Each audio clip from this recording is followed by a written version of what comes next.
Hello guys, solution is the best में आपका स्वागत है।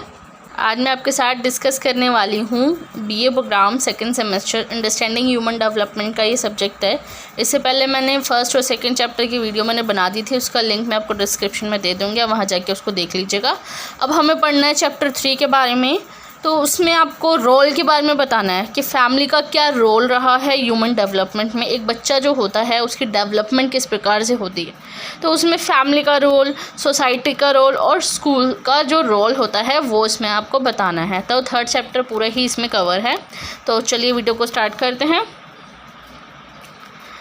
सबसे पहले है फैमिली बॉन्डिंग। सबसे पहला पॉइंट हम इसमें लिख सकते हैं कि फैमिली के साथ जो बच्चा है जो पलता है तो वो उसकी बॉन्डिंग कितनी अच्छी होती है, उसकी लाइफस्टाइल कैसी होती है, उसके संबंध किस प्रकार से होते हैं बच्चे के साथ।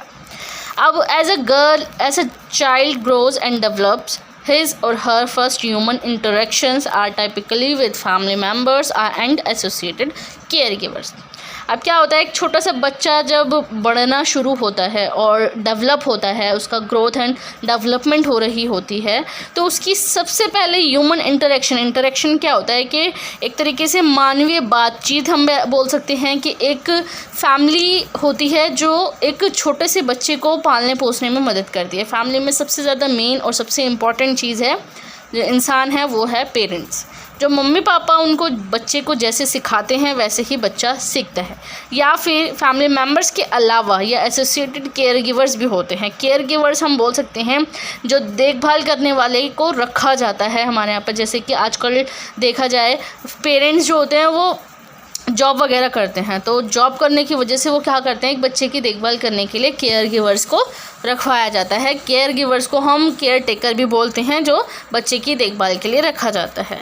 These first contacts are vital for the development of a child's socialization skills as well as teaching children how to have a better understanding of themselves and of people around them। ये जो पहला संपर्क होता है these first contacts, मतलब कि ये जो पहला संपर्क किससे होता है, पेरेंट्स के साथ। बच्चों को सोशलाइजेशन स्किल्स डेवलप करने में मदद करता है, उन्हें सिखाता है कि किस तरीके से हमें खुद को समझना है और सोसाइटी को समझना है। Understanding of themselves end of people around दम, कि उनके आसपास रहने वाले जितने भी लोग हैं उनको किस तरीके से हम समझ सकते हैं, उनके साथ हम अपने अच्छे संबंध स्थापित कर सकते हैं। वो कौन सिखाता है, उनके पेरेंट्स और उनके family members. Because children learn by observing, family members and caregivers are also the main influencer that determine how a child will socialize and learn, contributing to their overall physical, social and intellectual development। क्योंकि बच्चा जो होता है वो observe करके सीखता है, मतलब कि कोई चीज़ देखता है, कोई चीज़ ऑब्ज़र्व करता है, जानता है, समझता है, तो उसी के बाद ही जो फैमिली मेम्बर्स और केयर टेकर्स जो होते हैं, केयर गिवर्स जो होते हैं, वो ही मेन इन्फ्लुएंसर्स होते हैं। इन्फ्लुएंसर्स होते हैं कि बच्चों को सिखाने के लिए इन लोगों की महत्वपूर्ण जो भूमिका है वो होती है, क्योंकि जिसके ज़रिए बच्चा सीखता है कि अ चाइल्ड विल सोशलाइज का मतलब होता है कि किस तरीके से वो समाज से जुड़ता है बच्चा, और learn contributing to their overall physical, social and intellectual development. क्या मतलब कि शारीरिक रूप से या फिर सामाजिक रूप से और बौद्धिक विकास में ये योगदान किस प्रकार से वो दे सकता है, तो वो इसमें सबसे महत्वपूर्ण भूमिका उनके पेरेंट्स और उनके फैमिली मेम्बर्स निभाते हैं। Having loving family and care givers around helps a child build a solid foundation that will affect their future relationships, work, health and sense of self। मतलब कि जो प्यार करने वाली फैमिली होती है और केयर गिवर्स जो होते हैं देखभाल करने वाले, तो उसके होने से क्या होता है, एक बच्चा जो होता है वो ठोस नींव बनाने में मदद मिलती है उसे। सॉलिड फाउंडेशन मतलब कि एक तरीके से एक बेस होता है, बेस बोल सकते हैं हम इसे, एक नींव डालता है बच्चा इन लोगों के होते हुए। अब बच्चा सबसे पहले जो बोलना सीखता है वो मम्मा पापा बोलना सीखता है, फिर धीरे धीरे फैमिली मेम्बर्स के नाम लेगा, कुछ सीखना शुरू करता है, जिसकी मैंने एक स्टेजेस वगैरह आपको बताए थे कि किस तरीके से बच्चे की ग्रोथ एंड डेवलपमेंट होती है। तो ये क्या करता है कि फ्यूचर रिलेशनशिप्स पर इफ़ेक्ट डालता है, मतलब कि फ्यूचर के जो भविष्य के रिश्ते होते हैं, भविष्य में जो काम होता है, उनका करियर होता है, उनकी हेल्थ पर और स्वयं की जो भावनाएँ होती हैं उनको प्रभावित भी ये करता है। दूसरा हम टॉपिक इसमें लिख सकते हैं फैमिली वैल्यूज़ के, जो फैमिली होती है उनकी वैल्यूज़ भी बहुत ज़्यादा होती है। As an infant grows older they begin to understand the meaning of what's right और रॉन्ग। जैसे जैसे बच्चा जो होता है वो बड़ा होता जाता है, वो सही और गलत का मतलब समझना शुरू कर देता है। Parents, family members and other care givers are the best teacher for these lessons and they can help a child establish their own set of personal values and norms. इसका मतलब ये है कि जो पेरेंट्स होते हैं, फैमिली मेम्बर्स होते हैं, जो केयर टेकर्स होते हैं, वो बेस्ट टीचर्स होते हैं बच्चों को सिखाने के लिए, बच्चों को टीच करने के लिए। And they can help a child establish their own set of personal values and norms. मतलब कि पर्सनली जो भी इनका एक मानदंड बोल सकते हैं, मूल्य बोल सकते हैं हम इसे, तो उनको अपनाकर एक सेट स्थापित करने में मदद करता है। मतलब कि वैल्यूज़ एंड नॉर्म्स मतलब कि एक करियर बनाने के लिए जो एक हमारे घर में जो हमें वैल्यूज़ वगैरह सिखाई जाती है, एक मैनर्स हमें सिखाया जाता है, एक बच्चा फैमिली मेम्बर्स के साथ रहकर ही वो सीखता है। Because children learn from watching others, adults play a crucial role in modeling behavior. It means क्योंकि क्या होता है कि जो बच्चा होता है वो दूसरों को देख कर ही सीखता है, जो उनके फैमिली मेम्बर्स, उनके पेरेंट्स करते हैं वही बच्चा सीखता है।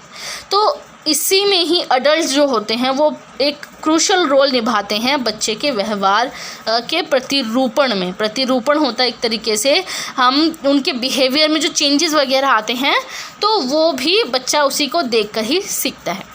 When a child sees the adults in their life treat others with respect, kindness and responsibility, they begin to model their behavior in the same fashion.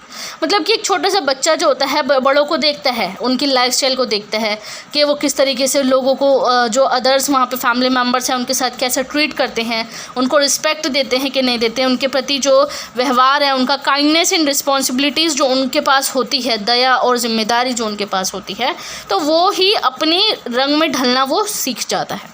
Model there behaviours मतलब कि अपनी लाइफस्टाइल में भी वो गेन करना शुरू कर देता है अपने बिहेवियर्स को, उन्हीं बिहेवियर्स को, और उसी फैशन में अपने आप को तब्दील कर लेता है। तब्दील मतलब कि चेंज कर लेता है। तीसरा आता है सिक्योरिटी। फैमिली का जो क्रूशियल रोल होता है, क्योंकि एक बच्चा जो होता है फैमिली मेम्बर्स के साथ रहकर अपने आप को सिक्योर महसूस करता है। तो because a child relies on adults to meet their basic needs like clothing, food, shelter, they develop their primary sense of security from their parents, family members and other care givers. क्योंकि एक जो बच्चा होता है वो अपनी बुनियादी ज़रूरतों को देखता है। सबसे पहले बुनियादी ज़रूरतें क्या होती हैं? बेसिक नीड्स उसकी क्लोथ्स होती हैं, कपड़ा, खाना, उसका रहने की जगह जो होती है। तो वो किस पे डिपेंड होता है? पूरी तरीके से पेरेंट्स पर। पेरेंट्स ही उसको अच्छी तरीके से सिक्योर रखता है। कैसे? क्योंकि अगर उसकी ज़रूरतें पूरी नहीं होती तो वो खुद को अनसिक्योर जो है फील करना शुरू कर देता है। तो इसीलिए कहते हैं कि जो बच्चे की बेसिक नीड्स होती है, पेरेंट्स को, अडल्ट्स को और प्लस फैमिली मेम्बर्स या केयर टेकर्स जो होते हैं, उनकी सबसे इम्पोर्टेंट रोल इसमें यही होता है कि वो बच्चे को सिक्योरिटी देता है, उनकी जो बेसिक नीड्स हैं उनको पूरा करके। Beyond that, a child also receives their first sense of emotional security from their family members and caregivers. इसके अलावा क्या होता है कि एक छोटा सा बच्चा जो होता है अपने परिवार के साथ जो होते हैं, परिवार के जितने भी सदस्य होते हैं, फैमिली मेम्बर्स और देखभाल करने वाले जो केयर टेकर होता है, तो उसमें भावनात्मक सुरक्षा की पहली भावना भी प्राप्त करता है। भावनात्मक सुरक्षा मतलब होता है कि इनकी कनेक्टिविटी होती है इमोशनली, वो सिक्योर महसूस करता है खुद को इमोशनली उससे अटैच करके और अपने आप को सिक्योर महसूस करता है बच्चा। One of the best ways to make a child feel secure is by setting schedule. कार्यक्रम निर्धारित करना। सेटिंग शेड्यूल का मतलब होता है कार्यक्रम निर्धारित करना, कि तब ही जो एक छोटा सा बच्चा होता है सुरक्षित महसूस करने का सबसे पहला और सबसे सर्वोत्तम मतलब कि बेस्ट वे है क्या? कार्यक्रम निर्धारित करना। When a child knows that they will eat, sleep, bath or wake at a certain time, they become comfortable and secure in knowing the needs will be met.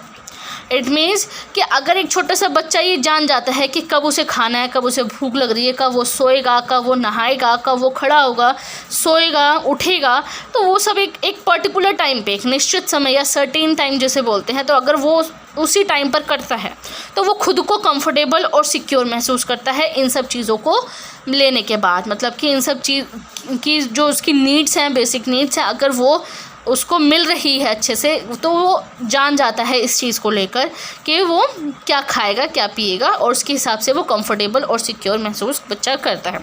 When a parent family members of care givers provide a safe open environment, a child feel secure and develop in a physically and emotionally healthy manner. जब एक parents हो गए, family members हो गए या care takers हो गए तो एक सुरक्षित और खुला वातावरण प्रदान करते हैं अगर वो बच्चा, तो वो खुद को सिक्योर भी समझता है और डेवलप भी हो पाता है। कैसे? फिजिकली और इमोशनली हेल्थी मैनर में, मतलब कि अच्छा स्वास्थ्य उसका हो जाता है और फिजिकली और इमोशनली लेवल पर वो बहुत ज़्यादा स्ट्रॉन्ग भी होता है।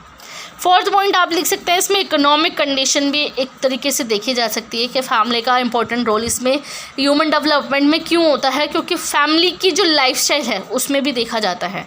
अगर फैमिली और या पेरेंट्स गरीब हुए तो उसी की तरह ज़िंदगी जो है बच्चा जीता है और वैसे ही वो अपनी जो लाइफस्टाइल है अपना फ्यूचर वगैरह बनाता है। और वहीं हम अमीर परिवार में देखें तो उनके बच्चों की देख अलग होती है, देख रेख, और उसके साथ साथ उनको अच्छी लाइफस्टाइल, बेटर लाइफस्टाइल उनको मिलती है। तो ये भी कंडीशन जो है एक फैमिली की वो directly represent the role of a family in human development, क्योंकि ये डायरेक्टली रिप्रेजेंट करता है ह्यूमन डेवलपमेंट में। तो every family try to provide basic facilities to young members, but sometimes due to poor economic condition it becomes difficult to provide proper balance, nutrition, facilities, education and resources, which later cause for unhealthy development order. Her family कोशिश करती है कि basic facilities बच्चे की पूरी करी जाए। Young members मतलब कि जो बच्चे होते हैं, सबसे छोटे बच्चे जो होते हैं बिल्कुल फैमिली मेंबर्स में, तो उनके लिए जो है वो बेसिक नीड्स प्रोवाइड करवाने की कोशिश करती है हर फैमिली। लेकिन कई बार ऐसा होता है कि पुअर इकोनॉमिक कंडीशन की वजह से, मतलब कि बहुत ज़्यादा बुरी कंडीशन होने की वजह से इकोनॉमिकल, तो उसकी वजह से उनको डिफ़िकल्ट हो जाता है बहुत ज़्यादा प्रोवाइड करना, प्रॉपर बैलेंस फूड देना, उनको फैसिलिटीज़ प्रोवाइड करवाना, एजुकेशन प्रोवाइड करवाना, जिसकी वजह से जो उनकी अनहेल्दी डेवलपमेंट का ये कारण भी बनता है बाद में जाके। अनहेल्दी डेवलपमेंट मतलब कि उनको बहुत ज़्यादा डिसऑर्डर होने के भी चांसेस होते हैं, कई बीमारियों का सामना उनको करना पड़ सकता है जब तक उनको अगर फैसिलिटीज़ वगैरह ना मिली जाए। सोशल स्टेटस भी देखने को मिलता है जो फैमिली का इंपॉर्टेंट रोल कैसे है, जैसे कि इकोनॉमिक कंडीशन जो है डेवलपमेंट पे भी इफेक्ट डालती है of its young members. The social status of the family also plays an important role in the development of child. अब ये क्या होता है कि जो सोशल स्टेटस है, फैमिली का सोशल स्टेटस भी देखने को मिलता है हमें डेवलपमेंट ऑफ चाइल्ड, मतलब कि चाइल्ड की, एक छोटे से बच्चे की डेवलपमेंट भी हमें देखने को मिलती है। कहाँ पर? जब इंसान का या फैमिली मेम्बर्स का सोशल स्टेटस जो होता है। A family holds a respected and influential position in society. Children of such family develop confidence in their social identity, which positively influence the social side of their development। मतलब कि ये जो है positivity आती है उनकी, वो जो अपनी डेवलपमेंट है बहुत अच्छे से कर पाते हैं, वो कॉन्फिडेंट हो पाते हैं सोसाइटी से अटैच होने के लिए, सोसाइटी में इन्वॉल्व होने के लिए, अपनी सोशल आइडेंटिटी बनाने के लिए बहुत ज़्यादा ये इम्पॉर्टेंट रोल भी है एक फैमिली का। अगर फैमिली रिस्पेक्टेड और इन्फ्लुएंशियल पोजीशन उसकी है, तो इन्फ्लुएंशियल मतलब कि जान पहचान, अच्छी इमेज बना रखी है, तो रिस्पेक्टेड है बहुत ज़्यादा, तो उसकी बच्चा जो होता है वो उसी में ही ढल कर वो आगे बढ़ने की कोशिश करता है। On the other hand, if the family is socially marginalized, its members have to struggle for a confident social identity। दूसरी तरफ अगर हम देखें तो सामाजिक रूप से हाशिए पर होते हैं। सोशली मार्जिनलाइज्ड का मतलब होता है एक तरीके से सामाजिक रूप से बहुत ज़्यादा हटके होते हैं, उनमें कोई उनकी पहचान नहीं होती है। तो क्या होता है, तो इसके सदस्य को एक विश्वसनीय सामाजिक पहचान के लिए संघर्ष करना पड़ता है कि कॉन्फिडेंट सोशल आइडेंटिटी उनको बनाने के लिए बहुत ज़्यादा स्ट्रगल उनको करना पड़ता है अपनी लाइफ में। अब आती है सोसाइटी का रोल कि ह्यूमन डेवलपमेंट में सोसाइटी का क्या रोल रहा है। जैसे कि फैमिली का इम्पोर्टेंट रोल है ह्यूमन डेवलपमेंट में, वहीं नेबरहुड, कम्युनिटी जो हो गई, सोसाइटी हो गई, इनका भी इम्पोर्टेंट रोल हमें देखने को मिलता है। सबसे पहला है society is an important institution in shaping the moral development of the individual. मतलब कि नैतिक विकास को आकार देने के लिए सोसाइटी जो है बहुत ज़्यादा महत्वपूर्ण भूमिका निभाती है। Here person develops the complex form of morality held by the family. However, an individual in society often learns the moral rules from the initial structure she or he develop in the family। जब ये व्यक्ति होता है परिवार द्वारा धारण की गई नैतिकता के जटिल रूप को विकसित करता है। क्या होता है कि जो पर्सन होता है एक डेवलप करता है the complex form of morality hold by the family. Family के ज़रिए ही जो है एक कॉम्प्लेक्स फॉर्म इनका होता है मॉरलिटी का, क्योंकि फैमिली से ही बच्चा सीखता है। नैतिक मूल्यों को जो है वो बच्चा फैमिली से ही सीखता है और उसी के साथ ही सोसाइटी से वो जुड़ता है। अब इंडिविजुअल इन सोसाइटी अगर हम देखें, इंडिविजुअल मतलब कि अकेला व्यक्ति जो सोसाइटी में है वो मोरल रूल्स भी सीखता है। इनिशियल स्ट्रक्चर शी और ही develop in the family.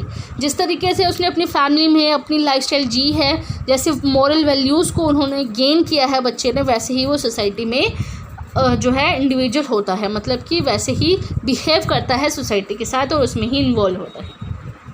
Society plays an important role in the development of an individuals language. यहाँ तक कि जो एक इंसान है उसकी भाषा के विकास में भी समाज की महत्वपूर्ण भूमिका होती है। अब जैसा भी समाज होगा उसकी लैंग्वेज किस प्रकार से होगी, साउथ में चले जाओगे वहाँ की लैंग्वेज अलग होगी, नॉर्थ साइड में अलग लैंग्वेज होगी, मिड इंडिया में देखोगे तो उसकी अलग लैंग्वेज होगी। तो क्या होता है, ये सोसाइटी है, तो सोसाइटी से ही जो है बच्चा सीखता है वहाँ की लैंग्वेज। अगर हम आउट ऑफ इंडिया में देखें तो वहाँ पे सारे अंग्रेज़ हैं, फॉरेनर्स हैं, तो वो उनकी लैंग्वेज सीखते हैं। वो जिस सोसाइटी में पलते हैं बच्चे उसी की लैंग्वेज वो बच्चा बोलता है। दो a person adopts the initial linguistic structure from the family because of the direct influence of society. He also learned different symbols, gestures related to the words used by the society.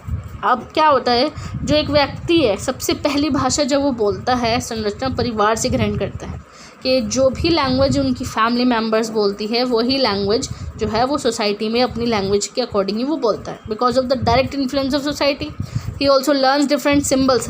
तरह तरीके के जो symbols होते हैं, gestures होते हैं, जो भी इशारे, चिन्ह, हाव भाव, वो सब जो होते हैं वो किससे सीखता है, सोसाइटी से भी, क्योंकि सोसाइटी का भी बहुत ज़्यादा इस पर इफ़ेक्ट पड़ता है। सोसाइटी किस तरीके से रहती है, किस तरीके से बिहेव करती है अदर से, तो वो उसी की तरह बच्चे सिम्बल्स एंड गेस्चर्स को अपने ऊपर अडॉप्ट करते हैं। थर्ड आता है the society provides in formal training to make person a social organisms. जो समाज है वो व्यक्ति को एक सामाजिक जीव बनाने के लिए औपचारिक प्रशिक्षण प्रदान करता है। और औपचारिक प्रशिक्षण होता है एक तरीके से फॉर्मल ट्रेनिंग उसको देती है, एक तरीके से जो एक फॉर्मल एक स्ट्रक्चर होता है एक तरीके से, तो वो ट्रेनिंग किसके ज़रिए देता है, सोसाइटी के ज़रिए। Here a social organism means a person who imbibes all the values, traditions, culture and morals of the society, incorporate them in appropriately and behaviour and thoughts. अब जो एक समाज है वो बच्चे में कुछ वैल्यूज़, मॉरल वैल्यूज़ अडॉप्ट करता है बच्चा समाज में रहकर, वहाँ के ट्रेडिशंस, कल्चर्स को और मॉरल्स को जो है वो अडॉप्ट करता है साथ में सोसाइटी में रहकर, और उसी के साथ साथ वो उनके बिहेवियर को, उनके सोच विचार को, उनके थॉट्स को अडॉप्ट करता है। Society wants each member to be a social organisms. Many times a society itself directly or indirectly does this work. Times society does this work with the help of institutions called by family and school. क्या होता है कि society क्या चाहती है, society यही चाहती है कि हर एक बंदा जो है, हर एक इंसान जो है वो एक सोशल ऑर्गेनिजम्स बने, सामाजिक जीव बने। तो हाँ, कई बार क्या होता है कि जो सोसाइटी इट्सेल्फ डायरेक्टली या फिर इनडायरेक्टली हम कह सकते हैं कि ये वर्क करती है, या फिर वो क्या करती है, society does this work with the help of institutions. Institutions क्या कौन कौन से होते हैं, परिवार या फिर स्कूल के ज़रिए जो समाज है वो ये काम करवाता है। तीसरा टॉपिक इसमें आता है रोल ऑफ स्कूल। अब तीसरा पॉइंट इसमें बता रखा है role of school in human development. अब स्कूल का क्या जो है ह्यूमन डेवलपमेंट में स्कूल का क्या रोल रहा है। School plays a paramount role in child development. ये जो इसकी पैरामाउंट बोलें या फिर हम बोल सकते हैं क्रूशल रोल, वाइटल रोल, वो एक ही बात है। तो चाइल्ड डेवलपमेंट में स्कूल की भी एक बहुत महत्वपूर्ण भूमिका है। A school's fundamental responsibility to its students is typically considered to be academic. However a school encourages children to engage in activities beyond academics. मतलब कि जो एक बच्चा है अपने छात्रों के लिए स्कूल की मौलिक जिम्मेदारी क्या है, अकादमिक मानी जाती है। अकादमिक का मतलब होता है कि एक तरीके से एकेडमिक हम बोल सकते हैं। तो उस स्कूल से ही बच्चा जो है अपनी फॉर्मल एजुकेशन वहाँ से लेता है और फॉर्मली लैंग्वेज में वो बोलना सीखता है, समझना सीखता है और सोसाइटी में जो है अपनी इन्वॉल्वमेंट दिखाता है। हालांकि एक जो स्कूल है वो बच्चों को शिक्षा से परे गतिविधियों में संलग्न होने के लिए प्रोत्साहित भी करता है, जो बच्चे के डेवलपमेंट किस बिहाफ पे होती है। अब ये तो है नहीं कि एक स्कूल जो है वो सिर्फ एक फॉर्मल एजुकेशन प्रोवाइड करवाता हो, इसके अलावा बहुत सारी गतिविधियों में इन्वॉल्व करवाता है। बहुत सारे जैसे कि कॉम्पिटिशन्स वगैरह रखवाए जाते हैं, या एक तरीके से गेम्स वगैरह में बच्चों को इन्वॉल्व किया जाता है, ताकि उस बच्चे की जो डेवलपमेंट है, सोच विचार करने की जो क्षमता है, उसका विकास किया जा सके। तो स्कूल्स ये भी जो है प्रोवाइड करवाता है। Schools aim to provide a nurturing environment for students to thrive, which plays a vital role in the overall development of a child. School का उद्देश्य क्या होता है कि छात्रों को फलने फूलने के लिए एक पोषण वातावरण प्रदान करता है। नर्चरिंग एनवायरनमेंट इनको प्रोवाइड करवाते हैं स्कूल जो होता है स्टूडेंट्स को। तो जो एक बच्चे के समग्र विकास में महत्वपूर्ण भूमिका निभाता है, जो उसका समग्र विकास जो है, ओवरऑल डेवलपमेंट मतलब फिजिकल, मेंटली जो भी डेवलपमेंट उसकी होती है बच्चे की, तो उसको लिए एक वाइटल रोल उसका होता है। Schools are an integral part of our youth, जो हमारे युवाओं का एक अभिन्न अंग के रूप में हम देख सकते हैं इसे। Children are considered to be the future and their growth is significant for the betterment of society, जो समाज की बेहतरी के लिए बहुत ज़्यादा ज़रूरी है बच्चे की डेवलपमेंट के लिए। और बच्चे का जो considered to be the future मतलब कि उनका विकास समाज की बेहतरी के लिए बहुत ज़्यादा महत्वपूर्ण है।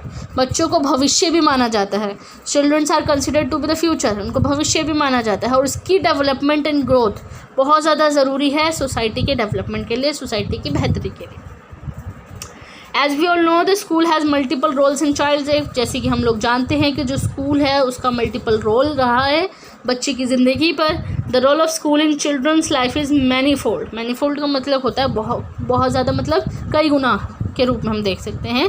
Ranking from practically transforming their personality traits to grooming them morally, मतलब कि जो अपने व्यक्तित्व लक्षणों को बदलने से लेकर उन्हें नैतिक रूप से तैयार करने तक का जो एक महत्वपूर्ण भूमिका हम देख सकते हैं। Personality traits to grooming them morally, नैतिक रूप से तैयार करना। ग्रूमिंग दैम, तैयार करना का मतलब ग्रूमिंग बोलते हैं, जैसे कि दूल्हा तैयार होता है तो वो तैयार को किस चीज़ के लिए होता है, ग्रूम होता है, ग्रूम दूल्हा बोलते हैं। लेकिन इसमें हम ग्रूमिंग वर्ड यूज़ कर सकते हैं, तैयार करना किसी चीज़ को, तो ग्रूमिंग हम यूज़ कर सकते हैं इसमें। Grooming them morally. सबसे पहला रोल क्या होता है ज्ञान प्रदान करने में विद्यालय की भूमिका। सबसे पहली महत्वपूर्ण भूमिका हम देखने को मिलते हैं जो building a good student career, मतलब कि जो है करियर बिल्डअप करने के लिए महत्वपूर्ण भूमिका रहती है स्कूल की। The concept taught with an effective teaching method that helps them not only memorise but also helps understand the subject application wise. मतलब कि क्या होता है कि जो कंसेप्ट्स होते हैं वो taught with an effective teaching method, मतलब कि अवधारणाएं जो प्रस्तुत उनके सामने की जाती है एक प्रभावी शिक्षण पद्धति के साथ पढ़ाया जाता है, प्रभावी इफेक्टिव टीचिंग मेथड के ज़रिए, जिसकी वजह से उनको याद रखने में भी मदद मिलती है और साथ ही साथ विषय को अच्छे से समझने में भी मदद मिलती है। This role of school in providing knowledge is also useful for parents who get an opportunity to get their kids introduced to the work culture and organizational structures at a tender age। मतलब कि ज्ञान प्रदान करने में school की भी भूमिका होती है और माता पिता के लिए भी बहुत ज़्यादा उपयोगी है, जिसमें हम देख सकते हैं कम उम्र में ही बच्चा बहुत सारी चीज़ों को सीख लेता है, कल्चरल एक्टिविटीज़ करता है, संगठनात्मक संरचनाएं जो होती हैं, ऑर्गेनाइजेशनल स्ट्रक्चर्स जो होते हैं, तो उसमें परिचित कराने का अवसर भी उनको मिलता है।